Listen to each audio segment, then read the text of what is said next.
Oke, siap. Maka suara saya sudah bisa masuk. Sudah, Pak. Sudah ya, oke. Baik. Baik, kita mulai. Untuk hari ini kita akan bahas tentang manajemen user ya. Untuk materi kemarin tentang pembuatan laporan dengan PDF, ada yang ditanya atau ada yang kesulitan?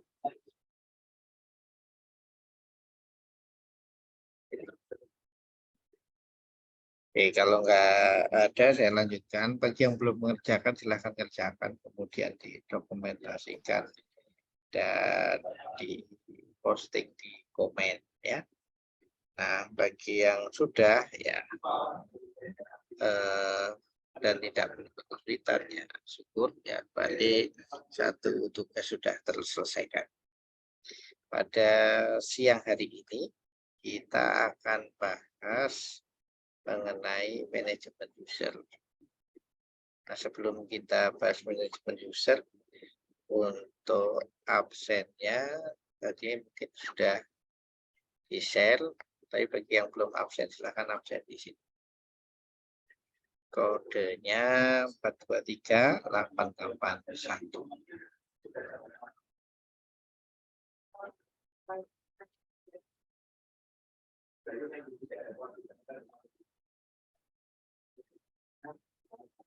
Kemudian untuk minggu depan kita EAS ya, atau evaluasi akhir semester. Bahannya itu adalah yang back office, yaitu mulai dari penanganan POP atau input ya, kemudian database dan query, kemudian CLUD, create, update maupun delete.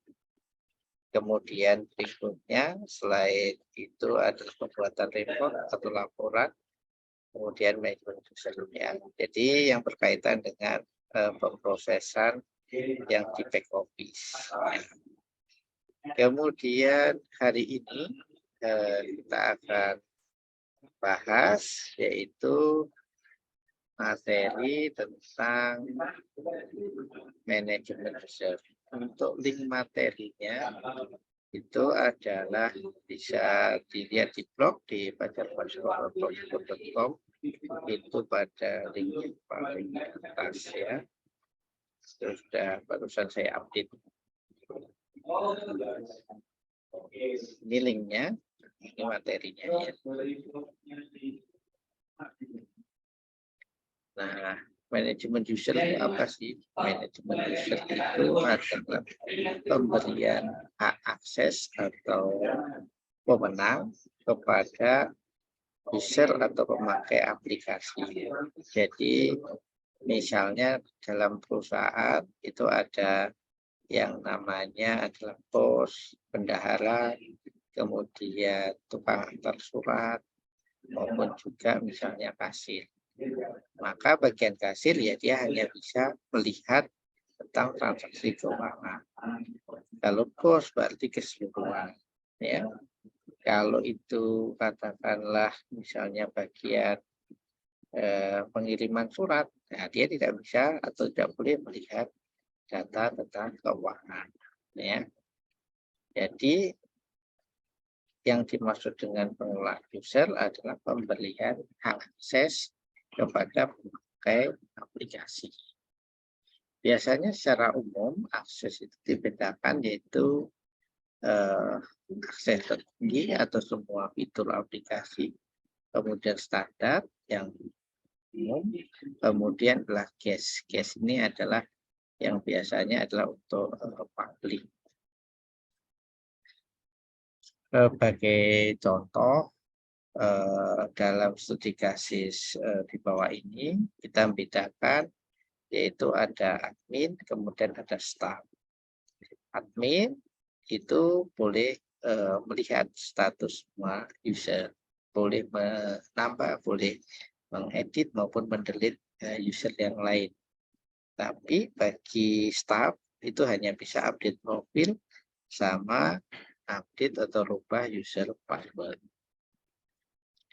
Nah, yang kita buat pada latihan pengelolaan atau manajemen user kali ini adalah satu contoh, yaitu aplikasi untuk akses ya. Nah, manajemen ini adalah levelnya nanti akan dibeda-bedakan ya, mana yang berperan sebagai admin maupun staff. Nah, aplikasinya itu terdiri dari halaman login, halaman admin, kemudian halaman staff. Nah, contoh di bawah ini adalah halaman login ya. Isinya ya username sama password. Kemudian kalau passwordnya betul akan dicek ya, maka dia akan dikenali levelnya sebagai admin atau sebagai staff. Kalau sebagai admin ya berarti selamat datang admin, misalnya pesannya ya. Kemudian kalau staff ya selamat datang namanya, tapi sebagai staff. Kalau misalnya di aplikasi penerimaan siswa baru yang sebelumnya, maka yang punya akses admin ini ya setara katakanlah kepala sekolah, sedangkan staff itu bisa punya atau bisa juga yaitu adalah teknik atau petugas tenaga pendidikan. Untuk menyelesaikan studi kasus ini, yaitu user login, kemudian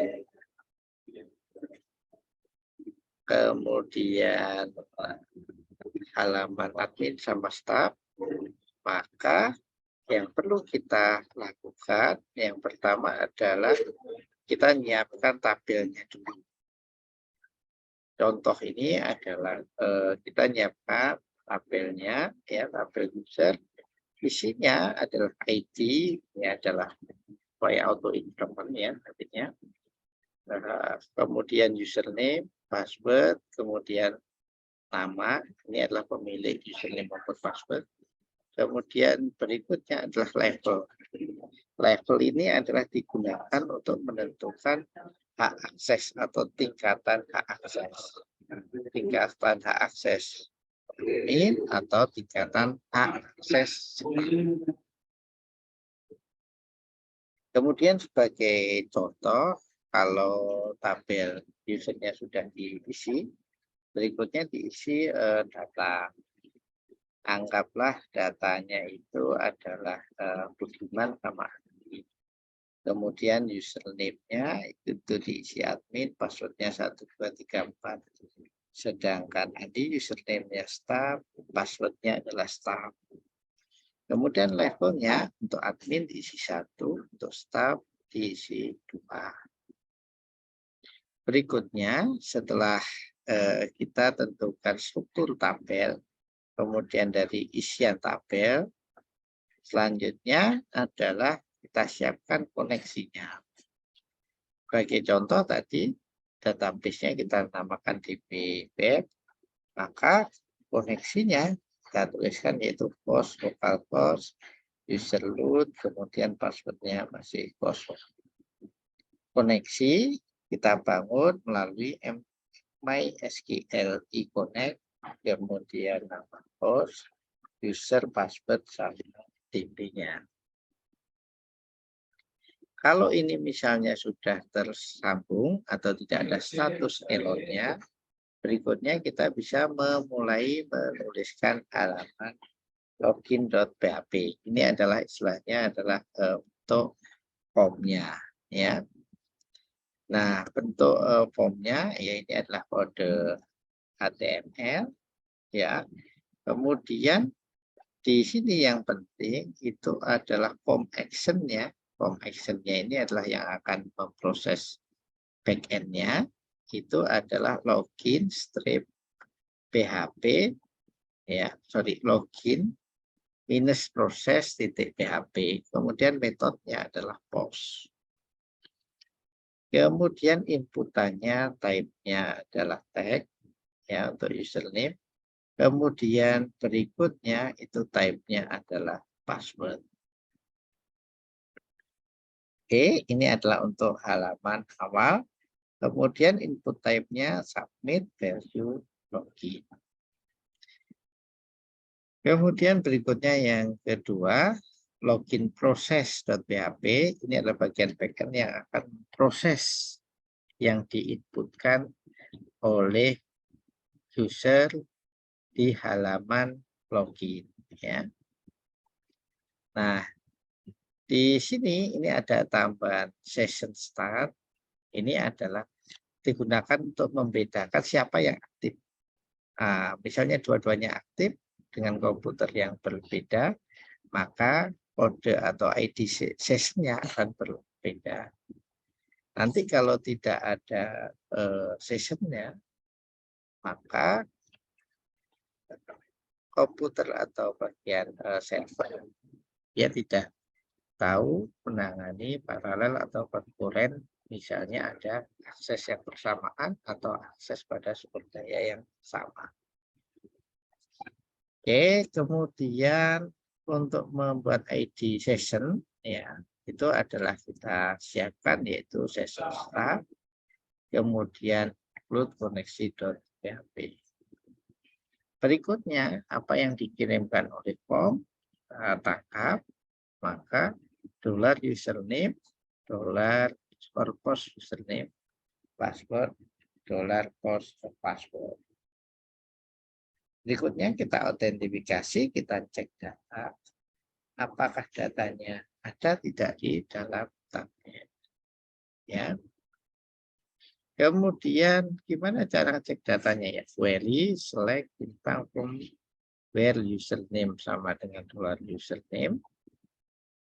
Kemudian kita query-nya kita panggil dengan MySQL query dan kemudian kita baca ya MySQL fetch. Ya.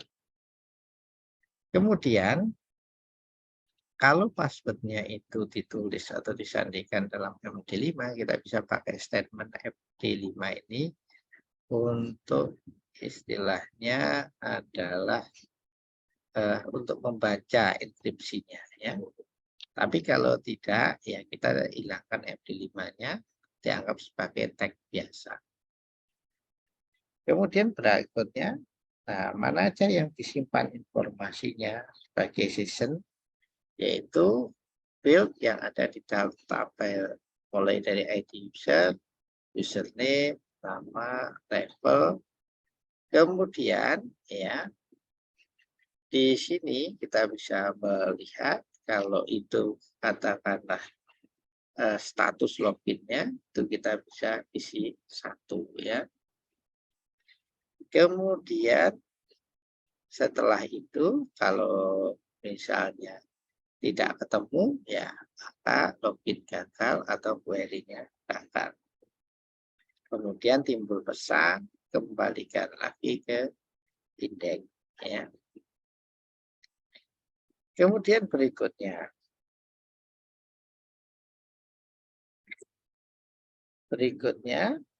indeks kita buat yaitu adalah sessionnya adalah start juga, kemudian login, session login kita baca apakah masih dalam session sesuai dengan user password tadi. Maka jika login itu sama dengan 1 berarti usernya benar ya, koneksi PHP. Kemudian berikutnya kita bisa menambahkan kalau misalnya adalah levelnya dari user passwordnya adalah query-nya tadi adalah 1, maka panggil menu admin PHP. Tapi jika misalnya adalah levelnya 2, maka nanti akan memanggil start.php. Ya. Oke. Kemudian berikutnya kenali session usernya ya. Nama, session nama, username, username. Jadi untuk ucapan selamat datang. Kemudian kalau itu sudah, berikutnya kalau itu salah kita bisa kembalikan lagi ke login. Kemudian ini adalah strip pendek, anggaplah menu admin sama menu staff ya. Admin di sini adalah kita bisa tampilkan yaitu beranda, user, kemudian data user. Nah, kemudian ada pilihan katakanlah ke login ya. Kemudian menu staff maka ini tampilkan yaitu adalah yang bagian absensi. Sehingga menu absensi, kemudian yang terakhir adalah log. Untuk logout, sessionnya di destroy ya. Session destroy, strip, kemudian logout berhasil. Location index. Nah, jadi yang penting di sini adalah pembacaan dari query, apakah termasuk dari user yang diizinkan. Kemudian yang kedua itu adalah levelnya. Kalau levelnya itu 1 berarti nanti akan diarahkan ke menu admin. Kalau levelnya 2 diarahkan ke menu start. Oke, baik. Dari sini silakan kalau ada bertanya. Ini adalah referensi ya. Misalnya kita memahami session itu apa sih ya, kita klik situ. Ini session itu apa ya, variable session. Session adalah mekanisme untuk mempertahankan informasi di semua halaman web yang berbeda untuk mengidentifikasi pengguna saat mereka menelusuri situs atau aplikasi. Jadi maksudnya aplikasi web itu kan untuk umum. Kalau misalnya 5 orang atau 10 orang itu masuk dengan user password yang berlainan, begitu masuk, nah session ini untuk menandai mana yang sekarang ini aktif, kemudian komputer host mana aja, apa yang di request. Sehingga supaya dia tidak salah kirim di dalam merespon sebuah request. Nah, begitu setelah kita mengklik satu menu atau satu fitur, kemudian ke menu yang lain, itu kalau kita nggak pakai session, kita harus dicek lagi apakah user password-nya benar, apakah termasuk orang yang berhak atau tidak. Nah, kalau terus-menerus ngecek, maka komputasinya akan lama. Sehingga dari situ dikenal atau dibuat session. Ya. Sehingga kalau ini session, ini adalah yang semula website itu client request resource, dan server memberikan respon dengan resource, maka berikutnya dengan menggunakan session itu urutannya seperti ini ya. Pengguna membuka login, setelah masukkan form login, server akan mengotentifikasi request dengan memvalidasi kredensial. Jika kredensialnya yang dimasukkan valid, server membuat session baru. Nah, kalau dituliskan dalam graph seperti ini, jadi request resource, kemudian server merespon, kemudian ngasih session ID. Nah, itu session start tadi ya. Terus kemudian selama itu berlangsung, klien dia harus masukkan username password selama sessionnya masih ada. Baru kalau sudah selesai, maka session destroy. Itu antara lain ya, mana masing-masing bisa dibaca di bagian bawahnya.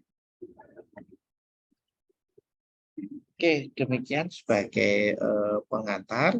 Silahkan jika ada yang ingin ditanyakan atau disampaikan.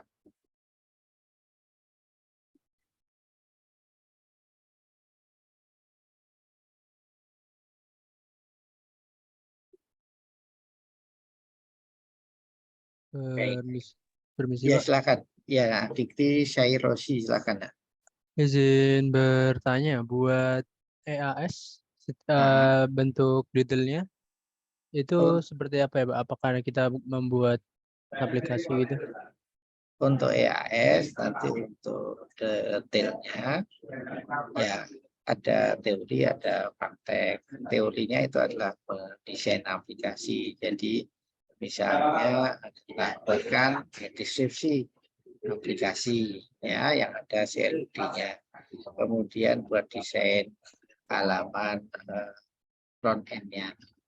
Kemudian misalnya tuliskan query apa saja yang harus didefinisikan untuk mensupport aplikasi itu. Terus kemudian prakteknya nanti bisa dikerjakan 2 atau 3 orang implementasikan salah satu dari aplikasi yang sudah didesain. Nah, terakhir nanti dokumentasi sama video presentasi. Oke, baik, Pak. Berarti kurang lebih sama seperti ETS, cuma ini ada implementasi backend-nya, Pak. Iya, ini kalau kemarin fokusnya di front end, ini hanya implementasi untuk back end. Baik. Ini mungkin Pak, cara terakhir. Untuk stack atau teknologi yang digunakan, apakah dibebaskan, Pak? Teknologi yang digunakan ya tetap pakai PHP non framework, tapi kalau misalnya kayak database boleh menggunakan selain MySQL. Oke, baik.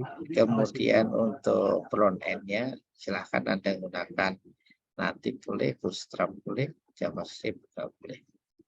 Tapi masih dalam ruang lingkup pemrograman web non framework kayak. Kalau misal itu untuk backend dan frontend-nya full menggunakan JavaScript, apakah nggak boleh, Pak? Harus backend-nya harus PHP. Backend-nya PHP ya. Front Baik. end-nya boleh pakai. Terima kasih banyak. Oke. Yang lain ada lagi?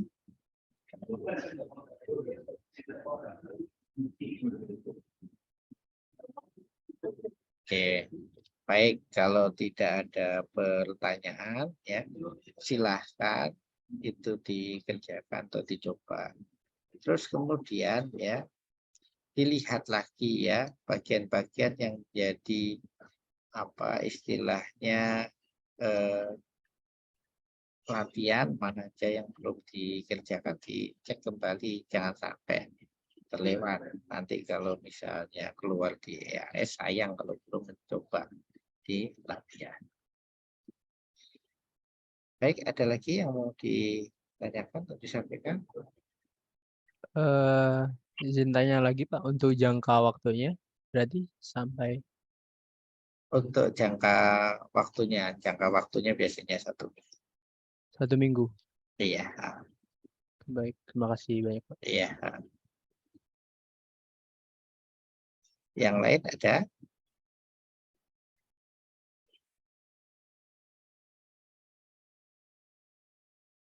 Oke, kalau tidak ada ya silakan untuk dicoba, kemudian di posting ya sebagai latihan. Untuk waktu posting saya harapkan sudah selesai di jam katakanlah 15.30 ya, kalau lebih cepat lebih baik. Untuk materi ini karena ini saya recording ya, saya akhiri. Nanti kalau misalnya ada yang nggak jelas bisa lewat WA atau bisa lewat asisten. Hasil kuliah hari ini saya akan posting ke dalam blog sehingga bagi yang ketinggalan atau tidak bisa mengikuti online bisa memutar secara asinkronus. Demikian saya akhiri. Assalamualaikum warahmatullahi wabarakatuh. Selamat siang. Waalaikumsalam, terima kasih banyak. Salam, Mbak. Ya, sama-sama.